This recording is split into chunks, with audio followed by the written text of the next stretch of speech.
من الشيطان الرجيم. بسم الله الرحمن الرحيم.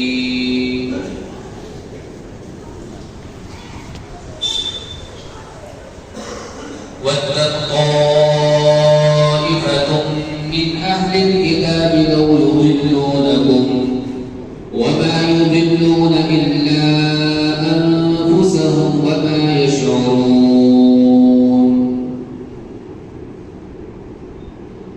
يَا أَهْلَ الْكِتَابِ لِمَ تَكْفُرُونَ بِآيَاتِ اللَّهِ وَأَنتُمْ تَشْهَدُونَ.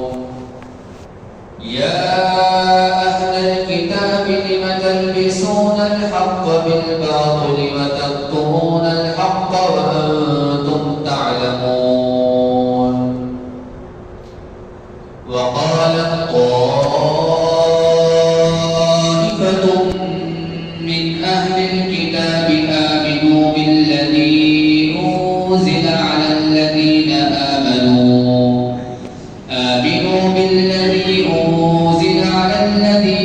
آمَنُوا وَجْهَ النَّهَارِ وَاكْفُرُوا آخِرَهُ لَعَلَّهُمْ يَرْجِعُونَ. وَلَا تُؤْمِنُوا إِلَّا لِمَن تَبِعَ دِينَكُمْ قُلْ إِنَّ الْهُدَىٰ هُدَى اللَّهِ أَن يُؤْتَىٰ أَحَدٌ مِّثْلَ مَا أُوتِيتُمْ أَوْ يُحَاجُّوكُمْ عِندَ رَبِّكُمْ قُلْ إِنَّ الْفَضْلَ بِيَدِ اللَّهِ يُؤْتِيهِ مَن يَشَاءُ وَاللَّهُ وَاسِعٌ عَلِيمٌ. يَخْتَصُّ بِرَحْمَتِهِ مَن يَشَاءُ وَاللَّهُ ذُو الْفَضْلِ الْعَظِيمِ. وَمِنْ أَهْلِ الْكِتَابِ مَن تَأْمَنْهُ بِقِنطَارٍ يُؤَدِّهِ إِلَيْكَ وَمِنْهُم مَّن إِن تَأْمَنْهُ بِدِينَارٍ لَّا يُؤَدِّهِ إِلَيْكَ إِلَّا مَا دُمْتَ عَلَيْهِ قَائِمًا. ذَلِكَ بِأَنَّهُمْ قَالُوا لَيْسَ عَلَيْنَا فِي الْأُمِّيِّينَ سَبِيلٌ وَيَقُولُونَ عَلَى اللَّهِ الْكَذِبَ وَهُمْ يَعْلَمُونَ. بَلَىٰ مَنْ أَوْفَىٰ بِعَهْدِهِ وَاتَّقَىٰ فَإِنَّ اللَّهَ يُحِبُّ الْمُتَّقِينَ. إِنَّ الَّذِينَ يَشْتَرُونَ بِعَهْدِ اللَّهِ وَأَيْمَانِهِمْ ثَمَنًا قَلِيلًا أُولَٰئِكَ لَا خَلَاقَ لَهُمْ فِي الْآخِرَةِ وَلَا يُكَلِّمُهُمُ اللَّهُ وَلَا يَنظُرُ إِلَيْهِمْ يَوْمَ الْقِيَامَةِ وَلَا يُزَكِّيهِمْ وَلَهُمْ عَذَابٌ أَلِيمٌ. وَإِنَّ مِنْهُمْ لَفَرِيقًا يَلْوُونَ أَلْسِنَتَهُم بِالْكِتَابِ لِتَحْسَبُوهُ مِنَ الْكِتَابِ وَمَا هُوَ مِنَ الْكِتَابِ وَيَقُولُونَ هُوَ مِنْ عِندِ اللَّهِ وَمَا هُوَ مِنْ عِندِ اللَّهِ وَيَقُولُونَ عَلَى اللَّهِ الْكَذِبَ وَهُمْ يَعْلَمُونَ. مَا كَانَ لِبَشَرٍ أَن يُؤْتِيَهُ اللَّهُ الْكِتَابَ وَالْحُكْمَ وَالنُّبُوَّةَ ثُمَّ يَقُولَ لِلنَّاسِ كُونُوا عِبَادًا لِّي مِن دُونِ اللَّهِ وَلَٰكِن كُونُوا رَبَّانِيِّينَ بِمَا كُنتُمْ تُعَلِّمُونَ الْكِتَابَ وَبِمَا كُنتُمْ تَدْرُسُونَ. وَلَا يَأْمُرَكُمْ أَن تَتَّخِذُوا الْمَلَائِكَةَ وَالنَّبِيِّينَ أَرْبَابًا أَيَأْمُرُكُم بِالْكُفْرِ بَعْدَ إِذْ أَنتُم مُّسْلِمُونَ. صدق الله العظيم. یہ سورت جس کا ترجمہ چل رہا ہے سورہ آل عمران. سورہ آل عمران کے اندر جیسا کہ اس کی بہت ساری آیات آپ کے سامنے تلاوت کی گئی. ترجمہ اس کا اس وجہ سے نہیں کیا کہ آج کا سبق اور آج کا درس اور تفسیر اور ترجمہ اور مطلب سب انتہائی آسان ہے. اس وجہ سے آیت کا ترجمہ کرتے جائیں گے اور انشاءاللہ اس کی تفسیر بھی کرتے چلیں گے ساتھ ساتھ. اس وجہ سے ترجمہ شروع میں نہیں کیا. یہ جو آیات آپ کے سامنے تلاوت کی گئی یہ سورہ آل عمران کی آیت نمبر 72 سے لے کے تقریباً آیت نمبر 80 تک آپ کے سامنے تلاوت کی گئی. ایک بات نوٹس کے ذہن میں رکھیں، یہ سورہ آل عمران ہے. آل عمران اس کا نام کیوں ہے؟ آپ کے سامنے بات آ چکی کہ حضرت مریم کے والد کا نام عمران تھا. حضرت مریم جو حضرت عیسیٰ علیہ السلام کی والدہ تھی، ان کے والد کا نام عمران تھا. اور آل کے معنی ہوتا ہے اولاد. آل عمران، عمران کی اولاد. چونکہ اس صورت کے اندر عمران کی اولاد حضرت مریم اور حضرت مریم کی اولاد حضرت عیسیٰ، اس صورت کے اندر ان کا ذکر بہت زیادہ آیا ہے. اس وجہ سے اس صورت کا نام ہی سورہ آل عمران، عمران کے گھر والوں کا تذکرہ. آل کے معنی آتے ہیں اولاد وغیرہ، گھر والے. جیسے لکھا آتا ہے کارڈ کے اندر محمد شاہ نواز ماں اہل و عیال، ماں اہل عیال یعنی گھر والوں کے ساتھ یہ ہوتا ہے. تو آل عمران عمران کی اولاد یعنی حضرت مریم اور حضرت عیسیٰ علیہ السلام. یہ جو صورت ہے سورہ آل عمران، یہ قرآن کریم کی ترتیب کے اعتبار سے تیسرے نمبر کی صورت ہے. پہلی صورت تو سورہ فاتحہ، دوسری صورت سورہ بقرہ ہے، تیسری صورت سورہ آل عمران. اس صورت کے اندر اکثر جو تفسیر اور جو آیتیں آئی ہیں اور جتنی باتیں اب تک ذکر ہوئی ہیں اس صورت کے اندر، آپ نے بھی غور کیا ہوگا. اگر غور نہیں کیا ہوگا تو ہم غور کر لیں.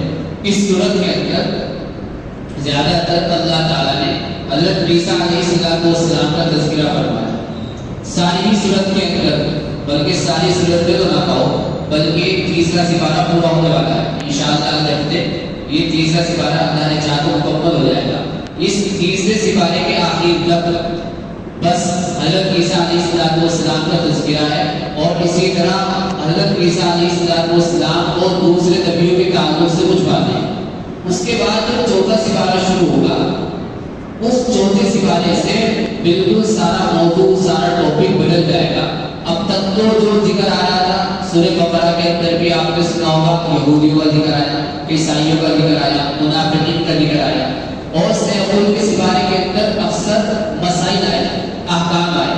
کہیں نکاح کا بیان اور کہیں عدت کا بیان، کہیں دودھ پلانے کا بیان وغیرہ وغیرہ بہت سارے بیان جو آئے ہیں وہ سیغول کے سپارے میں آئے. دوسرے سپارے یہ جو صورت ہے تیسری صورت سورہ آل عمران اور جو تیسرا سپارہ ہے، اس صورت کے اندر اکثر جو ذکر ہے وہ حضرت عیسیٰ علیہ السلام.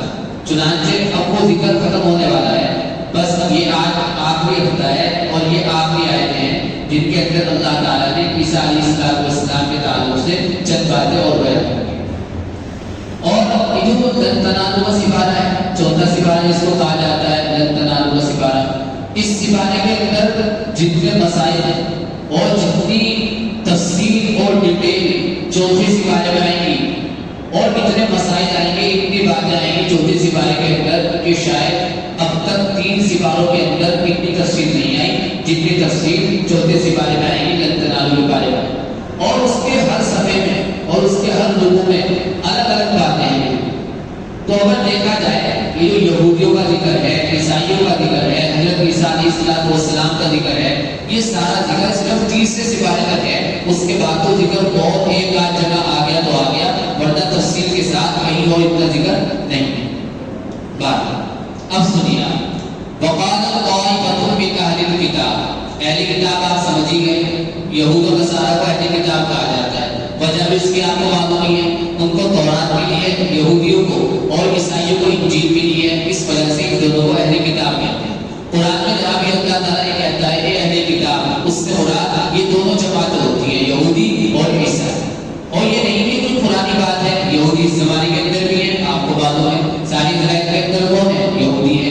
اور عیسائی اس زمانے کے اندر بھی ہے. دنیا بھر کے اندر تقریباً 120 ملک ایسے ہیں دنیا میں جہاں کے رہنے والے کون ہیں؟ عیسائی. وقالت طائفۃ من اہل الکتاب، اہل کتاب جو تھے آپ صلی اللہ علیہ السلام کے پاس آئے، عیسیٰ علیہ السلام کے تعلق سے انہوں نے ساری باتیں کری اور انہوں نے کہا کہ ہم تو عیسیٰ کو نعوذ باللہ اللہ کا بیٹا مانتے ہیں اور عیسیٰ اللہ کے بیٹے ہیں، اور بعض نے کہا کہ اللہ ہیں وغیرہ وغیرہ۔ اللہ کے نبی صلی اللہ علیہ وسلم نے ان سے فرمایا دیکھو عیسیٰ اللہ کے صرف بندے ہیں، اللہ کے رسول ہیں، اللہ کے بیٹے نہیں ہیں اور معبود نہیں ہیں، بلکہ ان کو تو ایک عورت نے جنا ہے جن کا نام حضرت مریم وغیرہ۔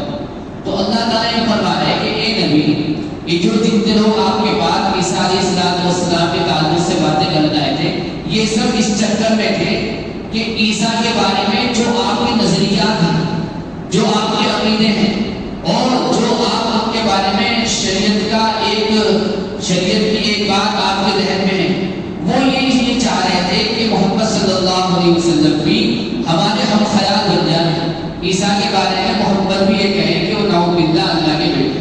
اسی کو اللہ فرمائے وقال طائفۃ من اہل الکتاب، اہل کتاب کی ایک جماعت کو وقت طائفۃ من اہل الکتاب، اہل کتاب کی ایک جماعت نے چاہتا لو یضلونکم، تمہیں گمراہ کرنا، یعنی اے نبی اے مومنوں تمہیں گمراہ کرنے آئے تھے کہ محمد بھی ہمارے ہم خیال ہو جائیں، وما یضلون الا انفسهم، ارے یہ گمراہ نہیں کرنا ہے مگر اپنے آپ کو، انہیں اس چیز کا احساس نہیں ہے۔ کیوں؟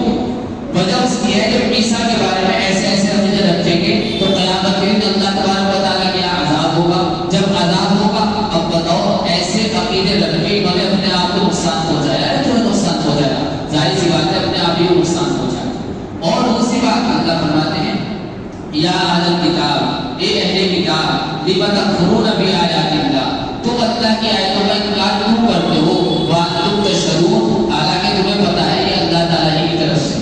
سمجھو بات، قرآن سے پہلے کون سی کتاب آئی؟ انجیل، کس پر نازل ہوئی؟ عیسیٰ علیہ السلام، اور انجیل کے اندر صاف صاف لکھا تھا کہ بھائی آخر زمانے میں ایک شخص آئیں گے ان کا نام احمد ہوگا، محمد صلی اللہ علیہ وسلم کا دوسرا نام احمد ہے۔ خود قرآن میں ہے کہ عیسیٰ علیہ السلام نے کہا تھا کہ یاتی برسول من بعد اسمہ احمد، میرے بعد ایک رسول آئے گا ان کا نام احمد ہوگا۔ انجیل میں باقاعدہ لکھا ہوا، اور انجیل کے اندر یہ بھی لکھا ہوا تھا کہ وہ آخری پیغمبر۔ انجیل کے اندر آپ صلی اللہ علیہ وسلم کے تعلق سے ساری نشانیاں، ساری پہچان کی علامتیں سب لکھی ہوئی تھی کہ محمد ایسے ایسے ہو۔ چنانچہ عیسائی انجیل کو اللہ کی کتاب مانتے ہیں اور اس کی ساری آیتوں کو، ساری لکھی ہوئی چیزوں کو ہم مانتے ہیں۔ تو اللہ یہ فرما رہے ہیں، ایک بات تو بتاؤ، ایک بہت موٹی سی بات ہے، تم ساری انجیل کو مانتے ہو، انجیل کی ایک لائن میں تم سچا مانتے ہو، ارے جب تم انجیل کی سب باتوں کو مانتے ہو، انجیل کے اندر یہ لائن بھی تو ہے، یہ بھی تو لکھا ہوا ہے کہ آخری زمانے کے اندر جو نبی آئیں گے وہ محمد صلی اللہ علیہ وسلم آئیں اور وہ آخری پیغمبر ہوں گے، یہ بھی تو لکھا ہوا ہے۔ اگر تم انجیل کی اس والی لائن کو نہیں مانتے تو اس کا مطلب تو یہ ہے کہ تم انجیل ہی کو نہیں مانتے۔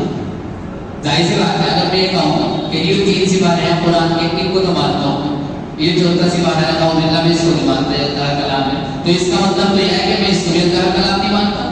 اگر ماننا تو سب کو مانو، یہ کیا کہ جو اس کو تو مان لیا اور اس کو تم نے نہیں مانا۔ اسی کو اللہ فرما رہے کہ تمہارا انجیل کی ان آیتوں کو رد کر دینا، ریجیکٹ کر دینا کہ جس کے اندر کس کا ذکر ہے، محمد صلی اللہ علیہ وسلم کا ذکر ہے، تمہارا اس کو نہ ماننا گویا کہ ایسا ہی ہے جیسے تم انجیل کو پوری کی پوری کتاب ہی کو اللہ کی کتاب نہیں مانتے۔ اسی کو اللہ فرما رہے اے اہل کتاب تم کیوں اللہ کی آیتوں کا انکار کرتے ہو، وانتم تشہدون، حالانکہ تمہیں پتہ ہے کہ انجیل اللہ کی کتاب ہے اور اس اللہ کی کتاب کے اندر محمد صلی اللہ علیہ وسلم کے بارے میں سب کچھ لکھا ہوا ہے۔ یا اہل کتاب، اے اہل کتاب لم تلبسون الحق بالباطل، حق اور باطل کو گڑبڑ کیوں کرتے ہو، وتکتمون الحق، حق بات کو چھپاتے ہو۔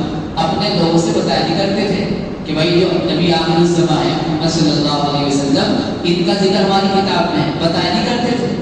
جو علماء تھے ان کی آنکھیں چھپایا کرتے تھے، جو ان کی عوام تھی، جس طرح ہم آپ کو قرآن کی تفسیر بتا رہے ہیں تو ہمارے سامنے جو کچھ ہے، جو اللہ فرما رہا، جو ہم آیت پڑھ رہے ہیں، اس کے تحت ہم آپ کو ساری باتیں بتا رہے ہیں۔ ان کا معاملہ یہ تھا کہ جو باتیں محمد صلی اللہ علیہ وسلم کے تعلق سے ہوتی تھی عوام سے چھپا دیا کرتے تھے، اور جو اور باتیں ہیں وہ سب بتایا کرتے تھے۔ اسی کو اللہ فرما رہے ہیں وَتَكْتُمُونَ الْحَقَّ، ارے تم تو حق بات چھپا رہے ہیں، وَأَنْتُمْ تَعْلَمُونَ، اور جان بوجھ کے تمہیں تو پتا یہ بات حق ہے تب بھی تم چھپا ہے.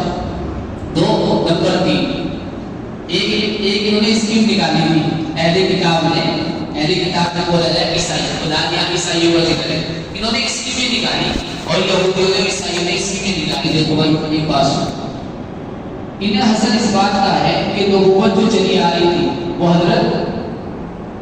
حضرت یعقوب علیہ السلام کے جو والد تھے حضرت اسحاق ان کے اندر چلی آ رہی تھی. حضرت ابراہیم کے 2 بیٹے تھے, نمبر 1 اسحاق, نمبر 2 اسماعیل. نبوت جو چلی آ رہی تھی حضرت اسحاق میں چلی آ رہی تھی. اب حضرت یوسف تک, حضرت موسیٰ تک, حضرت عیسیٰ تک یہ ساری جو اولاد چلی آ رہی حضرت اسحاق کی چلی آ رہی. اب محمد صلی اللہ علیہ وسلم جو نبی بنائے گئے وہ اسحاق کی اولاد نہیں ہے, اسحاق علیہ السلام کی, بلکہ اسحاق علیہ السلام کے دوسرے بھائی تھے, کیا نام, اسماعیل علیہ السلام کی اولاد میں آپ صلی اللہ علیہ وسلم. ابھی جو یہودی عیسائی جتنے بھی ہیں ان سب کو یہ حسد تھا کہ آپ جب ہمارے دادا کی نسل میں اولاد چلی آ رہی, اب جو ہمارے دادا کے بھائی تھے اسماعیل ان کی اولاد کے اندر یہ نبوت کا منصب اور عہدہ کیوں ٹرانسفر ہو گیا, کیوں منتقل ہو گیا, اس چیز سے حسد تھا اور جلن تھی. تو انہوں نے کہا لوگوں سے, اپنی عوام سے ایک کام کرو, یہ جو محمد صلی اللہ علیہ وسلم ہے یہ اللہ کے رسول ہے, ٹھیک ہے, لیکن یہ مانتے نہیں تھے. انہوں نے اپنی عوام سے کہا ایک اسکیم چلاؤ, اسکیم یہ ہے کہ تم قرآن پر اور اللہ کے نبی پر صبح کو اٹھ کے ایمان لے آؤ.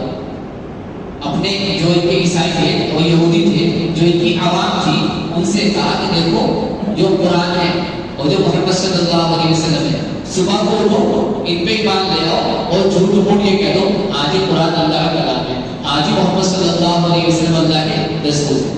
صبح کو اٹھ کے گئے اور جب شام ہوگی شام کو یہ کہہ دیا نہ بھائی نا یہ اللہ کا کلام نہیں ہے, نعوذ باللہ, اور محمد صلی اللہ علیہ وسلم اللہ کے رسول نہیں ہے, نعوذ باللہ.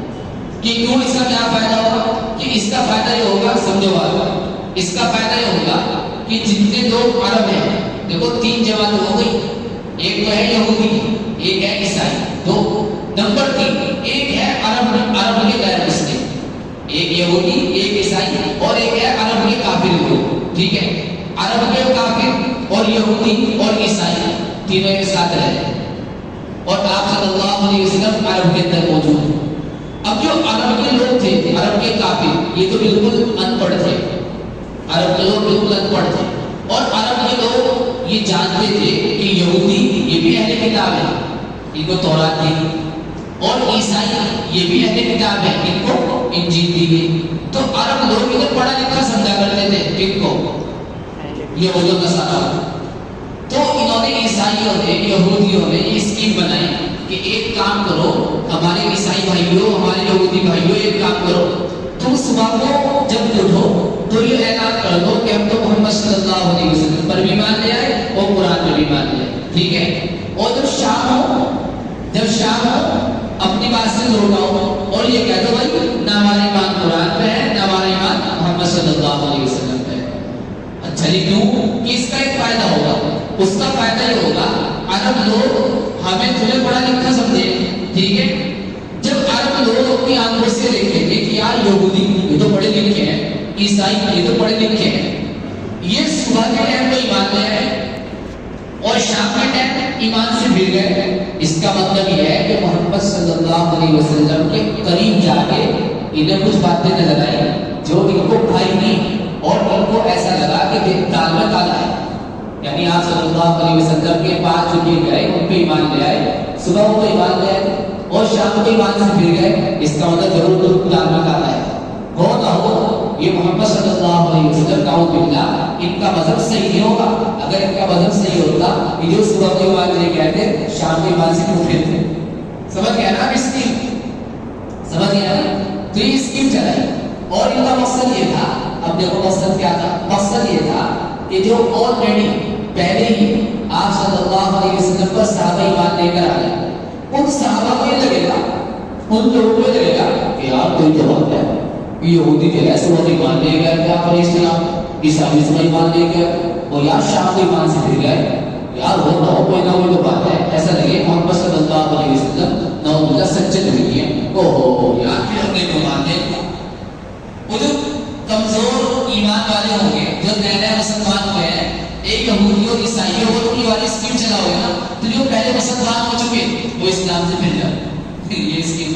اسی کو اللہ فرما رہے وقال طائفۃ من اہل الکتاب، اہل کتاب کی ایک جماعت نے کہا کہ ایمان لاؤ اس پر جو ایمان والوں پر نازل کیا گیا، یعنی قرآن پر، وجہ النہار، دن کے شروع حصے میں، نہار کہتے ہیں دن کو، نہار کہتے ہیں دن کو، اسی وجہ سے جو نہاری ہو نا اسے نہاری کہتے ہیں، وہ نہاری بھی ہوتی ہے، نہاری ہو نہاری، اور نہاری کو نہاری اسی وجہ سے کہتے ہیں کیونکہ وہ صبح کو کھائی جاتی تھی ایک زمانے میں، اب تو کہتے ہیں دن رات برابر ہو گیا، ورنہ نہاری کو نہاری کہتے ہیں اس وجہ سے ہے، نہار کے معنی دن، جیسے نصف النہار آدھا دن، تو نہار کے معنی دن کے آتے ہیں، تو نہاری کو بھی نہاری اسی وجہ سے کہتے ہیں چونکہ مغلوں کے زمانے کے اندر یہ جو نہاری تھی یہ فوجیوں کا تھا، نہاری اب تو نہاری ایک دم تیار ہو جاتا، ورنہ جو اصل میں نہاری ہوا کرتی تھی باقاعدہ اس کو رات بھر تیار کیا جاتا تھا، اتنی زبردست ہوا کرتی تھی، اور صبح کو فوجی لوگ مغل کے زمانے میں فوجی لوگ اس نہاری کو کھایا کرتے تھے،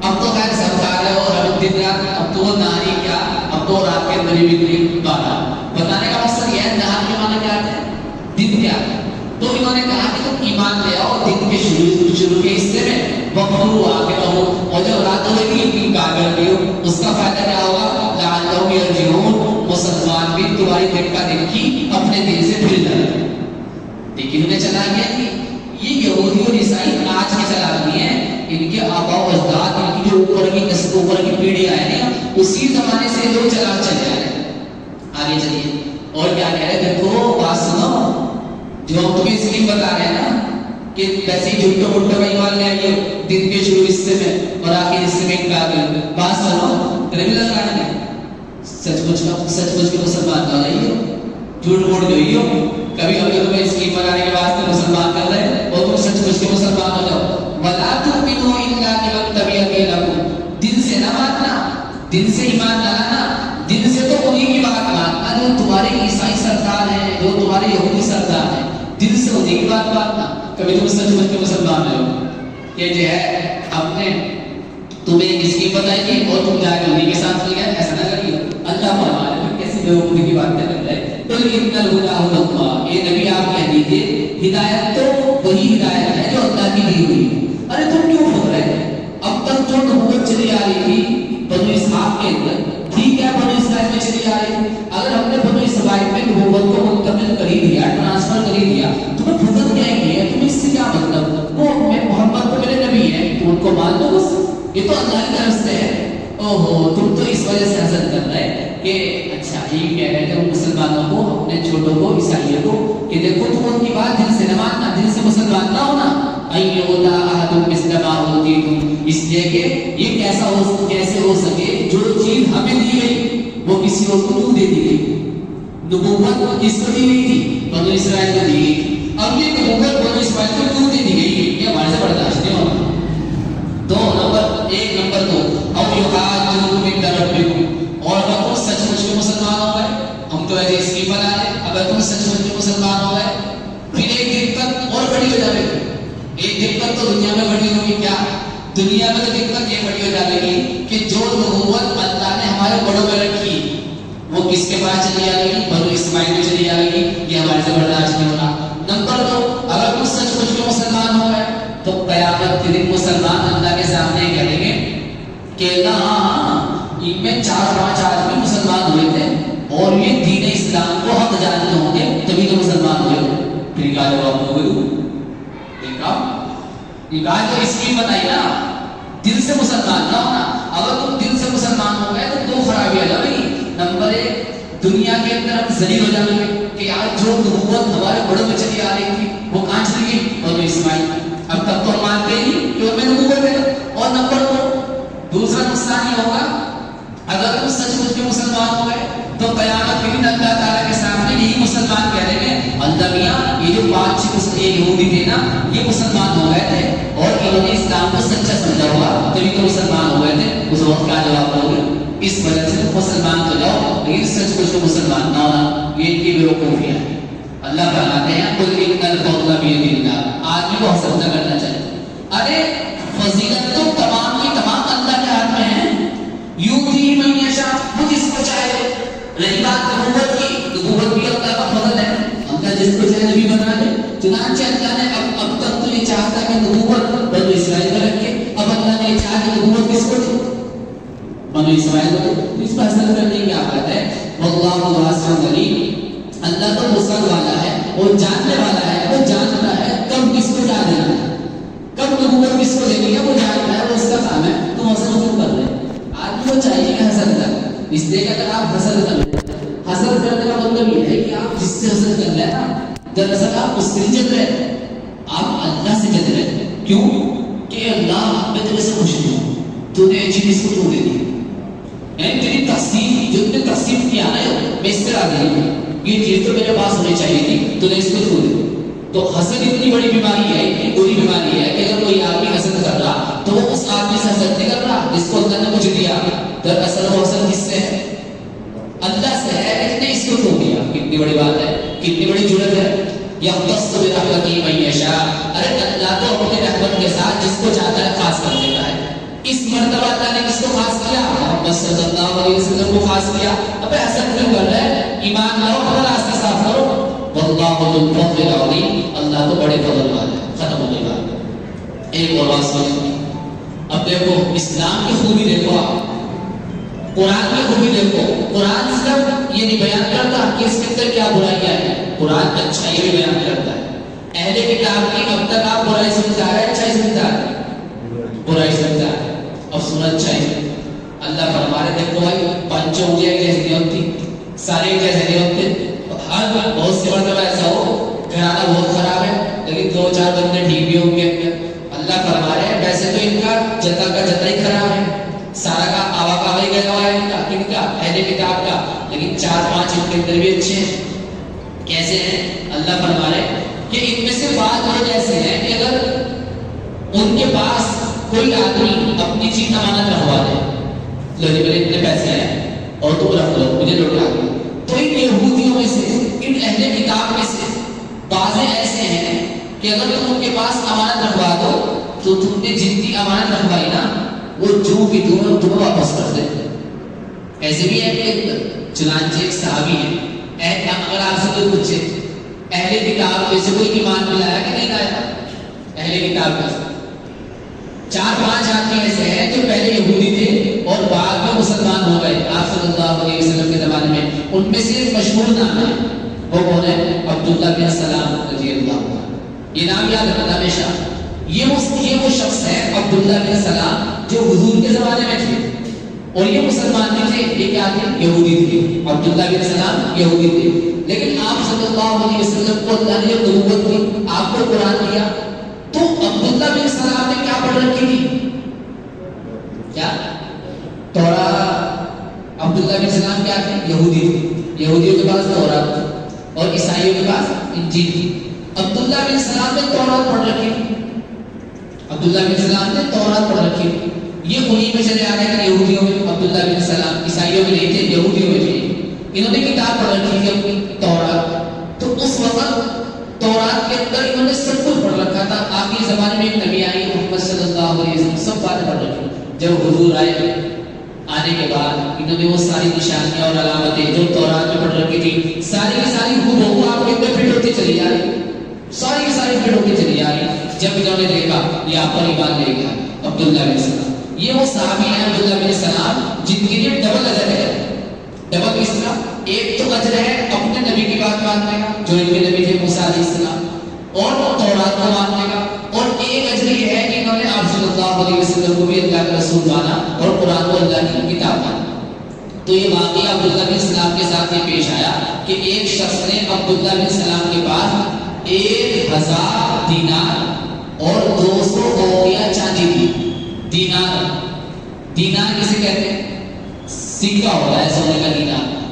دینار سمجھو آپ، دین یہ دو لفظوں سے بنا ہے. دینار جو بنا ہے دو لفظوں سے بنا ہے.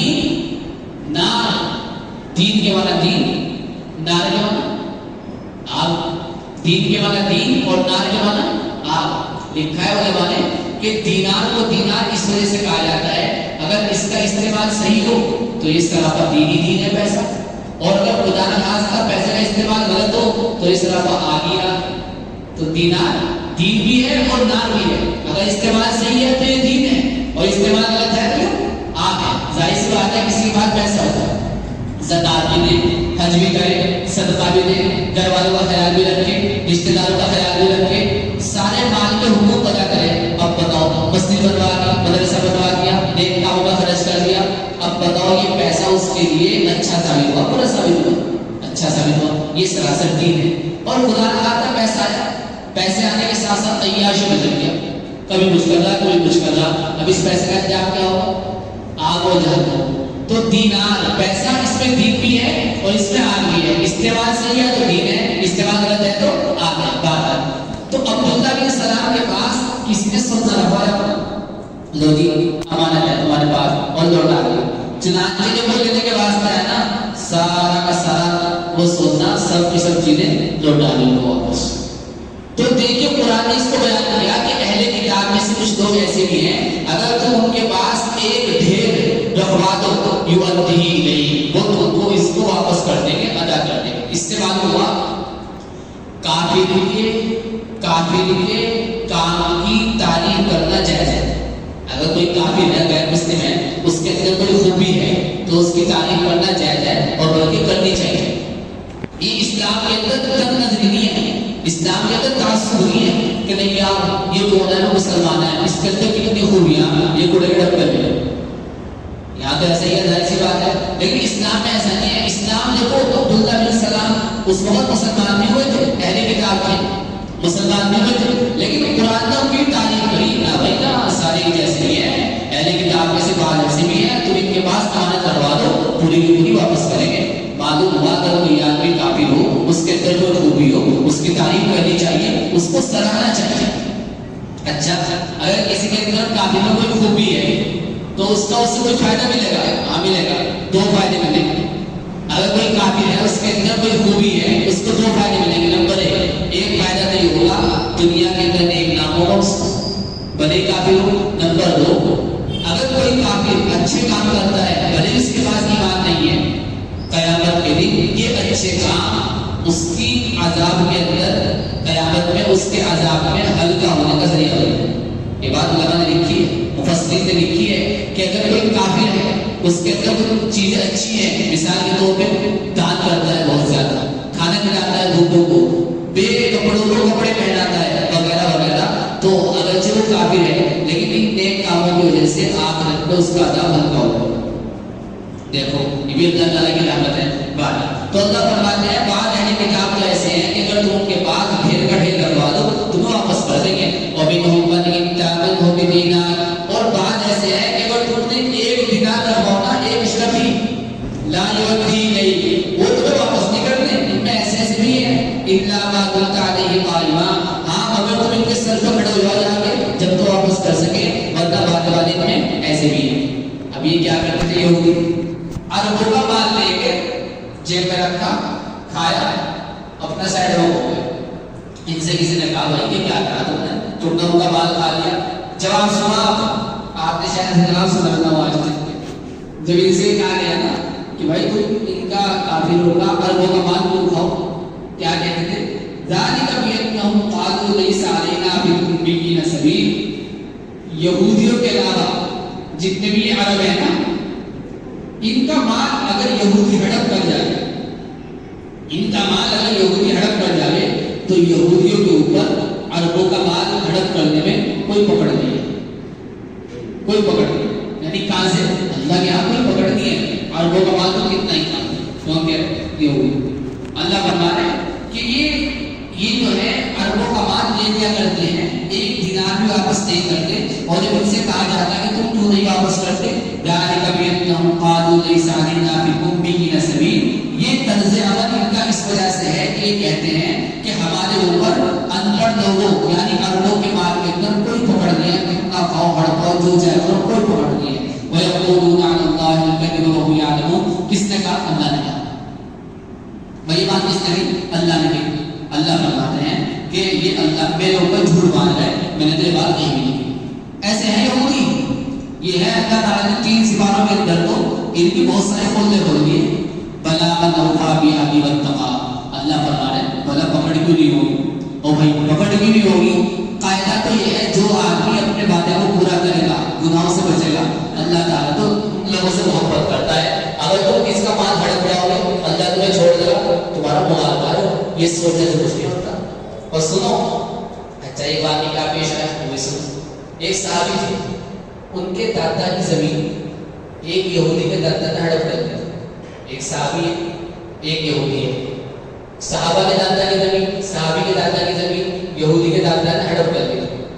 تو بعد میں وہ مقدمہ چلا, مسلمان نے کہا کہ یہ میرے دادا کی زمین تھی, یہودی کہہ رہا کہ نہیں میرے دادا کی زمین تھی. حالانکہ یہودی نے ہڑپ کر رکھی تھی. اور آپ کو تو معلوم ہو گیا ہوگا ہڑپ کون کر سکے, یہودی کر سکے, یہودی کر سکے, ہڑپ تو یہودی کر سکے, چال باز ہے ان کے بہت زیادہ. تو آپ صلی اللہ علیہ وسلم کے پاس وہ صحابی چلے گئے کہ اللہ کے رسول اس کے دادا نے میری زمین ہڑپ کری تھی اور دیکھو بھی دے دیا زمین. اب سنا جب کہیں فیصلہ لے کے جائے جانا کورٹ کے اندر, اسلام کے اندر حکم یہ ہے اگر دو آدمیوں کے اندر جھگڑا ہو رہا آپس میں تو دو قاضی کے پاس جاتا ہے. اب جو آدمی دعویٰ کرے گا کہ جی وہ چیز میری ہے, اس کے لیے حکم یہ ہے بھائی ثبوت پیش کر, گواہ پیش کر. سمجھ گئے؟ سن لینا آپ یہ بات. اگر قاضی کے یہاں کوئی معاملہ گیا, کوئی فیصلہ گیا کسی چیز کا, تو قاضی سب سے پہلے جو آدمی دعویٰ کر رہا اس سے کیا مانگے گا؟ گواہ مانگے. اگر وہ کہے میرے پاس گواہ نہیں ہے, اب قاضی آ رہا اس کے پاس جس کے خلاف دعویٰ کیا گیا, چل بھائی تو قسم کھا, اگر تو دعویٰ کر رہا تو گواہ پیش کر, اور اگر تیرے پاس گواہ نہیں ہے تو جس کے اوپر تو دعویٰ کر رہا وہ کیا کھا رہا, قسم کھا رہا. سمجھ گیا؟ مثالیں بول رہے ان دونوں میں آپس میں جھگڑا ہو رہا. ابھی میرے پاس ہے کہ جی یہ چیز میری ہے, یہ کہہ رہے میری ہے, یہ کہہ رہے میری, تو یہ کہہ رہے میری ہے. ابھی تو میرے پاس آئے, آپ نے دعویٰ کیا, میں ان سے کہا میں گواہ پیش کروں. انہوں نے کہا یہ دو آدمی گواہ ہیں, انہوں نے ان دو آدمیوں کو گواہ کے طور پر پیش کر دیا. انہوں نے آگے کہا آجی ہم گواہ دونوں, ہم دونوں گواہی دے رہے ہیں, یہ چیز اسی کی ہے. اب میں کہا مکمل ہو گئی, یہ چیز اس کی ہے. اس کے بعد تو کچھ بھی نہیں ہے, اس کے بعد تو کچھ بھی نہیں ہے, خالی بیٹھا ہے تو میں کہوں گا یہ چیز اسی کی ہے. ایسی بات ہے وہ جھوٹے گواہ کو دیکھ کے فوراً لکھ دیا جائے گا, گواہوں کی تحقیق کی جائے گی, سب چیزیں معاملہ لکھا جائے گا, لیکن دو گواہوں کی بنیاد پر چیز کا معاملہ ان کے حق میں کر دیا جائے گا. سمجھ گئے؟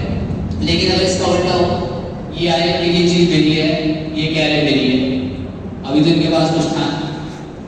اب ہم نے سوچا تھا بھائی گواہ لے کے آؤ, گواہ نہیں ہے میرے پاس, گواہ میرے پاس نہیں ہے, یہ بغیر گواہ کے رہے. اب ان سے کہوں گا ہاں بھائی یہ چیز تمہاری ہے, یہ میری ہے. اچھا بھائی گواہ ہے, تو پھر یہ کام کرو قسم کھاؤ. اگر میں نے قسم کھا کے کہہ دیا کہ یہاں پر قسم کھا کے بات کیا ہے چیز میری ہے, اب ان کے بعد تو کوئی گواہ نہیں ہے, ان کی بات تو اس طرف ہو, اس نے قسم کھا لی, اب چیز اس کی ہو گئی. باقی کہتے جھوٹی کا ہی خود بولتا جا رہا ہے.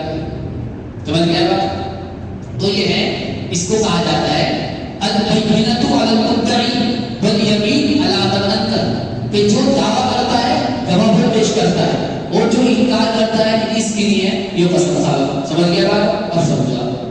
اب یہ صحابی انہوں نے کہا میرے دادا کی زمین تھی, کس نے ہڑپی تھی؟ اس یہودی کے دادا نے ہڑپی تھی. اب بتاؤ جو قاضی ہے وہ گواہ کس سے مانگے گا؟ جو دعویٰ کر رہا کون؟ مسلمان یا یہودی؟ مسلمان نے دعویٰ کرا تھا کہ میری ہے, مسلمان سے گواہ مانگے. چنانچہ آپ صلی اللہ علیہ وسلم کے پاس یہ مطلبہ گیا, آپ نے اس مسلمان سے کہا دعوی گواہ پیش کر. ایسی بات ہے اصول تو یہ ہے شریعت کا. اس نے کہا اللہ کے رسول دادا کا معاملہ ہے, گواہ تو نہیں. آپ نے کہا گواہ نہیں ہے, دیکھ لے بھائی اگر گواہ نہیں ہے تو پھر اس سے قسم دی جائے گی, اگر اس نے قسم کھا دی تو چیز اس کی ہو جائے گی. تو جیسے ہی اس نے کہا کہ میرے پاس تو گواہ نہیں ہے, حضور نے کہا چل تو بتا قسم کھا کے. اب وہ تو کہہ رہا یہودی کے لیے کیا قسم کیا قسم, اس سے جو چاہے کھلا دو, اس نے تو اللہ کی کتاب کو نہیں بخشا, قسم تو بہت دور کی بات, قسم کیا چیز ہے. اب وہ جیسے یہودی قسم کھانے لگا, مسلمان نے کہا اللہ کے رسول یہودی ہے, یہ تو منٹوں میں قسم کھا لے گا, اور چیزیں ڈب جائے گا, قسم کھا کے بہت سے قسم نہ. اس پر اللہ نے آیت نازل فرمائی کہ کوئی جھوٹی قسم کھا بھی لے گا نا, دیکھو معاملہ تو نہیں ہوگا گواہ یا قسم. ظاہر سی بات ہے, ہمیں کیا پتا اس لیے تو گواہ پیش کر بتا قسم پہ معاملہ ہو جائے. اللہ فرما رہے کہ جو صحابی کہہ رہے کہ جھوٹی قسم کھا لے گا یہودی, اور قسم کھانے کے بعد آپ فیصلہ کس کے حق میں کر دو گے؟ یہودی کے حق میں کر دو گے, تو اس کے تو مزہ جانا ہے. اور نہیں بات قسم کا وبال, قسم کا گناہ ہے کس ہے؟ اس کا کہنا تو یہ یہودی کا جہنم میں جانے کے لیے، تو اس کے لیے قسم کیا چیز بچے؟ اللہ نے آیت نازل فرمائی، ٹھیک ہے میں بھی کہتا ہوں، لیکن جو آدمی جھوٹی قسم کھائے گا ایسا کرے گا، قیامت کے دن اللہ تبارک و تعالیٰ نہ اس سے بات کرنے کے اور نہ اس کی طرف دیکھنے کے رحمت کی نگاہ سے اور نہ اسے گناہوں سے پاک کرنے کے، دوزخ کے اندر جلے گا بھلے ہی قسم کھا کے یہ چیز دے کے چلا جائے۔ سمجھ گئے؟ اسی وجہ سے اگر آدمی کے کوئی چیز نہیں ہے اور ایسا معاملہ پیش آ جائے قاضی کی عدالت کے اندر، جو دعویٰ کر رہا اس کے پاس گواہ نہ ہو اور سامنے والا کیا کھا بیٹھے، قسم کھا بیٹھے جھوٹ موٹ کی، حدیث میں آتا ہے کہ وہ اللہ سے اس حالت کے اندر ملے گا کہ اللہ تعالیٰ اس پہ ناراض ہو۔ یعنی کبھی بھی آدمی کو جھوٹی قسم نہ آنی چاہیے۔ 1-2-4 روپے کی چیز کے پیچھے یا 1000-2000 روپے کی چیز کے پیچھے اپنے ایمان کو نہ بیٹھنا چاہیے۔ اسی کو کیا فرما رہے، بے شک وہ لوگ جو سودا کر لیتے ہیں اللہ کے وعدے کا اور اپنی قسموں کا ثمنًا قلیلا، تھوڑی سی قیمت، کیا یار تو نے ایک چیز کی وجہ سے قسم ہی کھا بیٹھا۔ دیکھو آپ اللہ نے کیا دھمکی دی، اولئک لا خلاق لهم فی الآخرہ، ان کے لیے کوئی حصہ نہیں آخرت۔ سوچنے کی بات ہے، ہمارے یہاں دھڑا قسم کھائی نا، جھوٹی سچی کیا قسم ہے؟ قسم تو قسم ہے، یہ گلے پہ ہاتھ رکھ کے قسم کھا کے تو فوراً قسم، ابھی گلے پہ ہاتھ رکھ، پتہ نہیں کون رکھے گلے کا، کہیں موت نہ جائے، قسم کھاتے ہیں جھوٹی قسم کھاتے ہیں شاید رکھتا ہوں تو فوراً قسم کھائے گا۔ اور جھوٹی قسم کھانا آج کے زمانے کے اندر تو بڑی بات نہیں ہے، ایسے ہی قسم کھا۔ اور ہم نے تو کشمیر کے اندر دیکھا، کام کریں گے جھوٹے اور جھوٹے کام کرنے کے بعد ان سے لوگ کھا قسم، قرآن اور اللہ تو ایسا ہوتا ہے بارے حال میں، اللہ اور قرآن کی قسم ایسے ہی کھا لے، مذاق کوئی بڑی بات نہیں۔ اللہ فرما رہے جو جھوٹی قسم کھائے گا اولئک لا خلاق لهم فی الآخرہ، کہ اس کے لیے آخرت میں کوئی حصہ نہیں، ولا یکلمهم اللہ، اللہ اس سے بات نہیں کرنا قیامت میں۔ کتنی بڑی بات ہے، قیامت میں اللہ کسی سے بات کرنے کو منع کر دے، کیا شرف، ولا ينظر الیہ، نہ اس کی طرف رعایت کی نظر سے دیکھے گا، رحمت کی نگاہ سے دیکھنا اللہ یوم القیامہ، قیامت کے دن، ولا یزکی، نہ اسے پاک صاف کرنا۔ کیا مطلب پاک صاف کرنے کا؟ مطلب یہ ہے خدا نہ خواستہ کسی مسلمان سے کوئی گناہ ہوا ہے، مر گیا، اللہ کے سامنے چلا گیا، قیامت آ گئی، حشر نشر ہو گیا، حساب کتاب ہو گیا، فیصلہ کہاں کا ہو گیا اس کے لیے؟ جہنم کا ہو گیا۔ جہنم میں جا کر جنت میں صرف پاک صاف ہو جاتے ہیں، اس مسلمان نے گناہ کر رکھے، اب اللہ کیا کرے گا؟ جس طرح لوہے کے زر کو دور کرنے کے لیے اسے کہاں ڈالتا ہے؟ پانی میں، آگ میں کہاں ڈالتا ہے؟ آگ میں، بٹی میں ڈالتے، پانی میں ڈالتے ہیں، زر کو توڑے جاؤ چپ چاپ کے بیٹھے، تو لوہے کے زر کو دور کرنے کے واسطے کہاں ڈالتا ہے؟ آگ کے اندر، تاکہ اس کا زر دور ہو جائے۔ اسی طرح مسلمان میں جو گناہوں کا زر لگ جاتا ہے، اللہ تعالیٰ قیامت میں اس زر کو دور کرنے کے واسطے جہنم میں ڈالے گا، جب وہ زر اتر جائے گا جہنم سے نکال کے جنت کے اندر بھیج دے، وجہ جنت میں صرف پاک لوگ جاتے ہیں، سمجھ گئے؟ اور اللہ کیا فرما رہے، ولا یزکی، جو ایسا کرے گا جھوٹی قسم کھائے گا، اللہ کے وعدوں کو توڑ دے گا، اللہ اسے پاک بھی نہیں کرے گا، گندہ ہی رہے گا، پاک ہے اللہ عبادت۔ وَلَهُمْ عَذَابٌ أَلِيمٌ، اور ایسے آدمی کے لیے دردناک ہے۔ تو صحابی تم اپنا دن چھوٹا نہ رکھو، اگر یہ جھوٹی قسم کھا کے تمہاری چیز لینے بھی لے گا، یہی تو لے گا، وہاں کتنا بول دے گا، ختم ہو جائے گا۔ یہ بھی ایک حرکت ہو گئی، ایک حرکت ہو چکا، یہ آ گیا بس۔ وَإِنَّ فَرِيقًا يَلْوُونَ أَلْسِنَتَهُم بِالْكِتَابِ، یہ تو ان کی پرانی عادت ہے، وہ کیا؟ تورات ہے، تورات ان کی کتاب ہے تورات، یہ کیا کرتے تھے؟ تورات پڑھا کرتے تھے، اور تورات پڑھتے پڑھتے اپنی زبان کو موڑ لیا کرتے تھے، اور زبان کو اس طرح موڑتے تھے کہ وہ لفظ کچھ کا کچھ بن جائے گا، اور جب وہ لفظ کچھ کا کچھ بن جائے گا اس کے معنی بھی بدل جائے گا۔ سمجھ گئے؟ اس کی آپ کو ایک مثال سنیں، آپ سنتے کو بہت اہم مثال ہے، بہت سننا ہے اس کو، قرآن میں ہے مثال۔ ایک آپ صلی اللہ علیہ وسلم جو لوگوں کو نصیحت فرمایا کرتے تھے، اس میں یہودی بھی آیا کرتے تھے، آپ کی بات بھی سنا کرتے تھے بیٹھ کے، تو مسلمان اگر ان کو کوئی بات دور ہونے کی وجہ سے آپ صلی اللہ علیہ وسلم کی کوئی بات ان کو سنائی نہیں دیا کرتی تھی، یا وہ ایک دم سمجھ نہیں پایا کرتے تو حضور کی بات ظاہر سی بات ہے، آپ صلی اللہ علیہ وسلم کو تو اللہ نے تمام نبیوں سے زیادہ علم دیا، اللہ کے پاس سب سے زیادہ علم حضور کے پاس تھا۔ تو جو صحابہ تھے جو نئے مسلمان ہوا کرتے تھے، بہت سی باتیں آپ کی علمی باتیں ہوا کرتی تھی، وہ سمجھ نہیں پایا کرتے تھے۔ تو ایک دن صحابہ نے کہا کہ اللہ کے رسول، رائنا ہماری بھی آیت کیا کیجیے، یعنی بات دوبارہ سمجھا دے کیجیے کہ ہم دوبارہ سمجھ جائیں، ایک بات کو سمجھ نہیں پاتے۔ ظاہر سی بات ہے ایک آدمی مجھے لیول کا ہے، بڑا عالم ہے، اس کے سامنے ہم جیسا عام مجمع بیٹھ گیا، اب وہ باتیں کرے گا، اس کی باتیں ہمارے سمجھ میں آنے گی، تو ہم کیا کہیں گے؟ حضرت ذرا ہماری رعایت کر دیا کرو، ہمارے سر تو پرو آ گیا، ہماری رعایت کر دیا کرو۔ جیسے حضرت خانقاہ نے ایک مرتبہ بیان کر رہے تھے، جب بیان کیا حضرت مولانا شریف خانقاہ رحمۃ اللہ علیہ نے، آپ تو اعلیٰ درجے کے عالم تھے، زبردست، تو یہ بیان کیا، بیان کرنے کے بعد ایک آدمی نے کہا حضرت کچھ نہیں بن کر پڑا، یہاں گزر گیا سر کے اوپر، حضرت نے کہا کچھ نہیں پڑا پر لیکن نہ کہ کچھ فائدہ ہوا کہ نہیں فائدہ ہوا، کہ کیا ہوا نہیں فائدہ، کہ فائدہ ہوا تمہیں کم سے کم اس کا تو اقرار ہوا کہ حیا میں جہیل ہوں، اور یہ جو بیان کر رہا تھا عالم ہے، اس کی بات کبھی بھی سمجھ نہیں پایا، یہ تو فائدہ ہوا کہ ہاں حضرت یہ تو ہوا کہ یہاں پہ اتنا کافی ہے، چل جاتا سمجھ گئے بات۔ تو اگر کوئی بڑا آدمی باتیں کرے اس کی باتیں ہماری سمجھ میں نام ہم کیا کہیں کہ حضرت ذرا ہماری رعایت کر دیا کرو، تھوڑا نیچی کی باتیں کر دیا کرو۔ تو حضور نے ایک مرتبہ بات ارشاد فرمائی، کس نے کہا کہ اللہ کے رسول میں سمجھ نہیں پایا بات کو جو بھی کہا، تو عربی کے اندر اس طرح کہا اس نے ان صحابی نے، رائنا ہماری رعایت کیجیے، اتنی بات ہو، چلو خیر کوئی بات نہیں، اس درس میں تو کوئی برائی ہے، کوئی برائی تو نہیں ہے، کوئی برائی نہیں۔ اب دیکھو آپ یہودیوں کی خواص پر زیادہ اور یہودی کی گندگی میں انہوں نے کیا کیا، آپ اسلام کی مجلس میں اور آنے کے بعد مسلمانوں کی طرح کیا کہتے ہیں، رائنا تو کہا رائنا، زبان کو موڑ دیا، رائنا کیا مطلب، رائی کہتے ہیں چرواہے کو، رائی چرواہا، عربی زبان میں رائی چرواہے کو کہتے ہیں، اور نا کے معنی ہمارا چرواہا۔ تو مسلمان تو کہا کرتے تھے رائنا، ہماری رعایت کیجیے، رائنا بغیر کھینچے، بغیر زبان کو موڑے، اور یہ آئے مجلس کے اندر اور یہ کہہ رہے آگے کہ یا رسول اللہ رائنا، اے اللہ کے رسول ہمارے چرواہے نعوذ باللہ، اللہ کے رسول تو یہ کہہ رہے کہ تم ہماری بکریاں چرانے والے ہو، نعوذ باللہ سبحان، اتنا خبیث آدمی، سمجھ گئے آپ؟ اس پر اللہ نے قرآن میں ایک آیت نازل فرمائی کہ مسلمانوں یہ خبیث قوم ہے نا یہودی، یہ تمہارے رائنا کے لفظ کو لے کے زبان دبا کے اسے موڑ کے رائنا کر دیتی ہے، جس سے نبی کی شان میں توہین کرتی ہے۔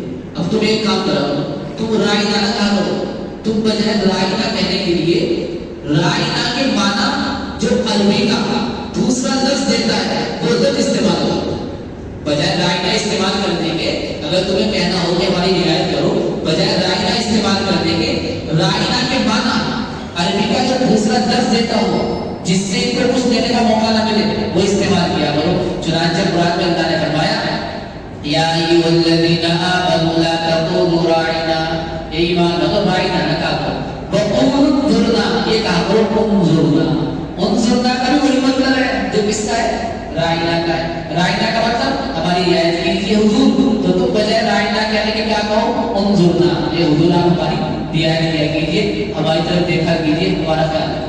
اب انظرنا کے اندر ان کے پاس کچھ ہاتھ تک نہیں کہ توڑ موڑ کر کے وہ کوئی غلط معنی نکالا، سمجھ گیا؟ اتنے خبیث قوم ہے کہ آپ صلی اللہ علیہ وسلم کو زبان موڑ کے کیا کرتی تھی، چرواہا کرتی۔ اور سنو دوسری بات، کوئی ایسی چیز آئی تورات کے اندر جو ان کے من کو باہر نکلتی تھی، اس میں کیا کرتے تھے، زبان موڑ کے اس کو اس طرح پڑھا کرتے تھے کہ سننے والا اس کا مطلب کچھ اور سمجھ جائے۔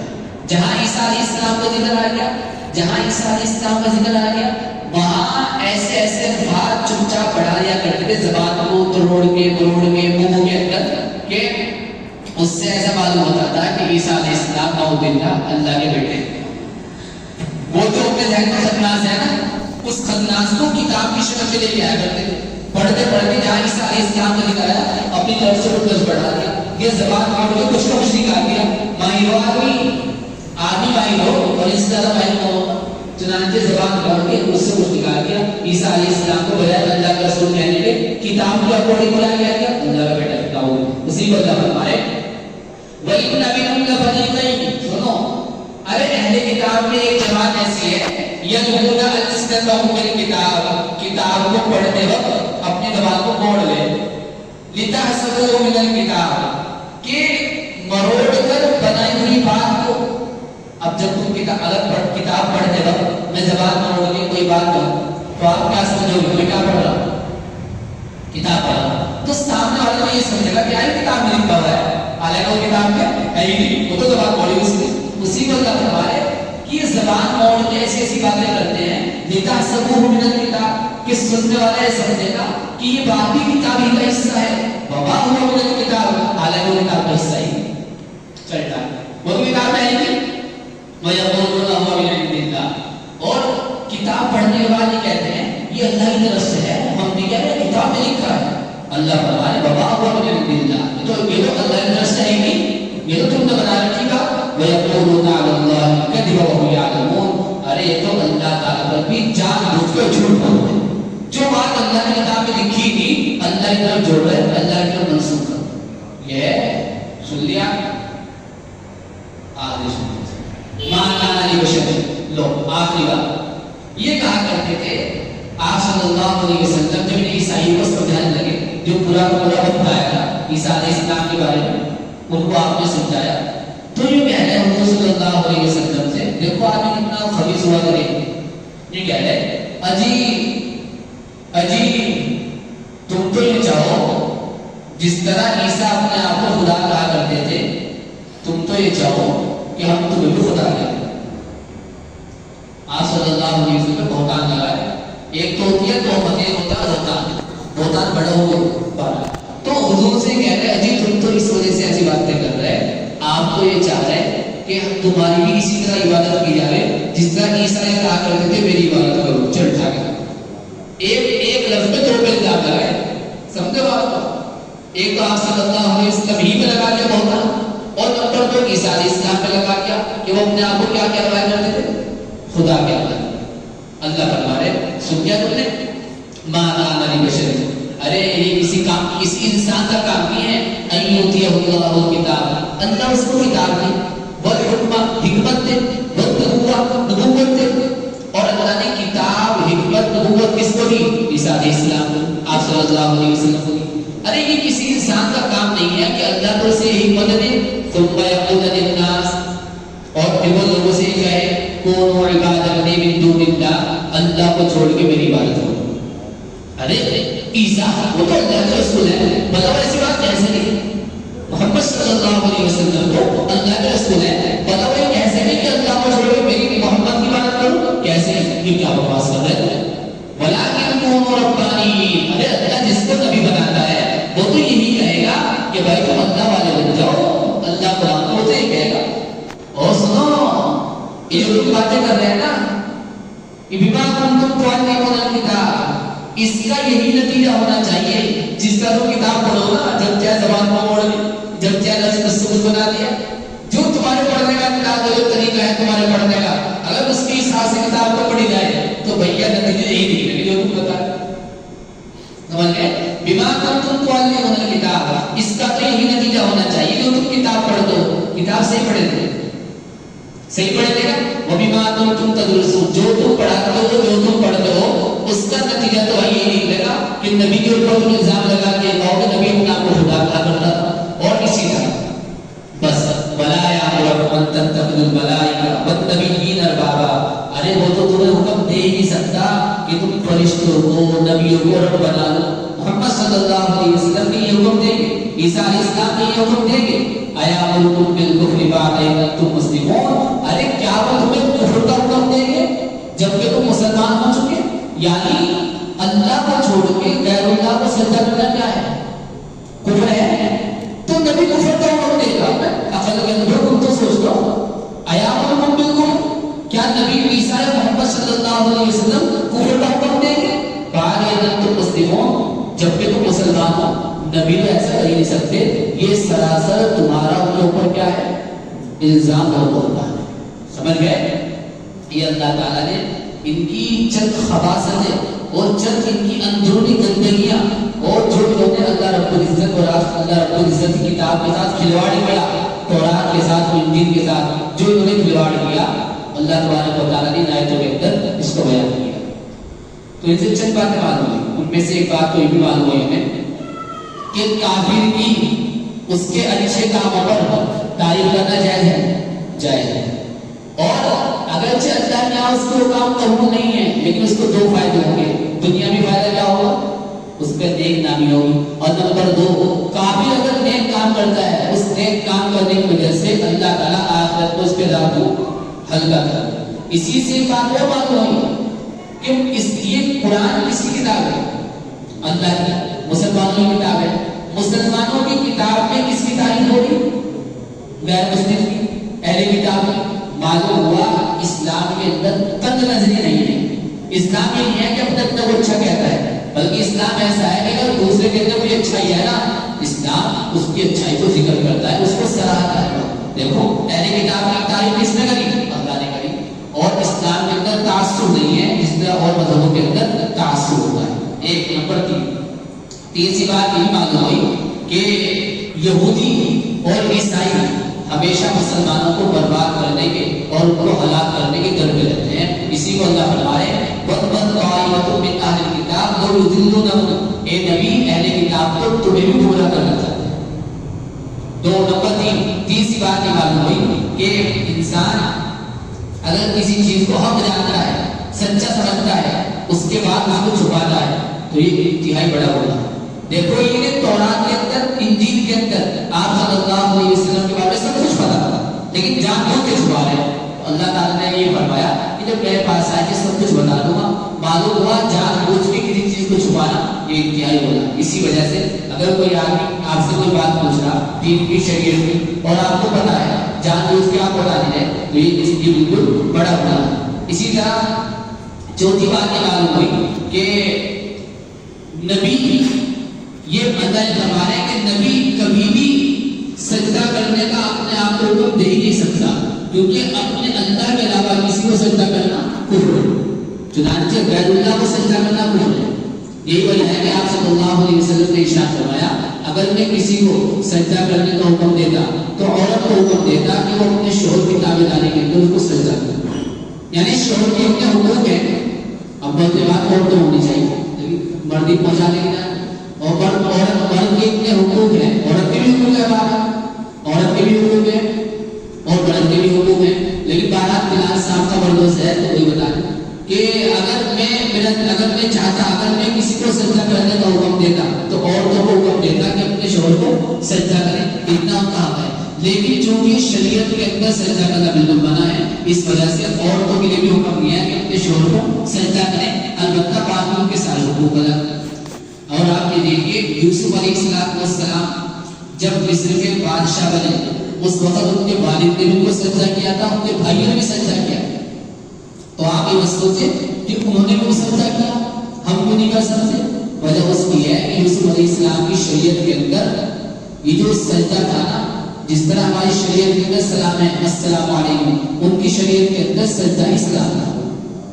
ان کی شریعت کے اندر سجدہ ہی سلام تھا۔ جب بادشاہ کے پاس جایا کرتے تھے تو اس طرح سجدہ کیا، اس طرح جھکا کرتے تھے، لیکن یہ ان کی شریعت میں تھا۔ اور اللہ تبارک بتاتا شریعت کے احکام میں تبدیلی کرتے رہتے ہیں، اس شریعت کے اندر سجدہ کرنا بالکل منع ہے۔ یہی وجہ ہے کہ اگر آپ کسی بزرگ کے سامنے بھی ہو، ان سے سجدہ کروا رہا تو بس زیادہ نہ چھوٹی بالکل جھک کے اس طرح اور ہلکا سا تھوڑا سا اس طرح ہو جائے بس، تاکہ اس سے ایسا نہ لگے ان کو سجدہ کر رہے ہیں اس وجہ سے۔ اور کبھی آدمی کہیں جائے کسی بزرگ کی قبر پہ ایصال ثواب کے لیے یا ویسی زیارت کے لیے، اجمیر چلا گیا، کلیہ چلا گیا یا اور کہیں چلا گیا تو اگر جا کے بس ایصال ثواب کے لیے کھڑا کر اس طرح یہ نہیں وہاں سجدہ کرنا، بلکہ انہوں نے یہاں تک منع کیا ہے کہ جب آدمی کسی قبر پہ جائے اور کوئی دعا کر رہا ہو ان کے واسطے، ان کو ثواب پہنچا رہا ہو، تب بھی ہاتھ کھڑا نہ کرے اس طرح، بلکہ ایسے ہی کھڑے کرے اللہ جو میں نے یاسین شریف پڑھی ہے اس کا ثواب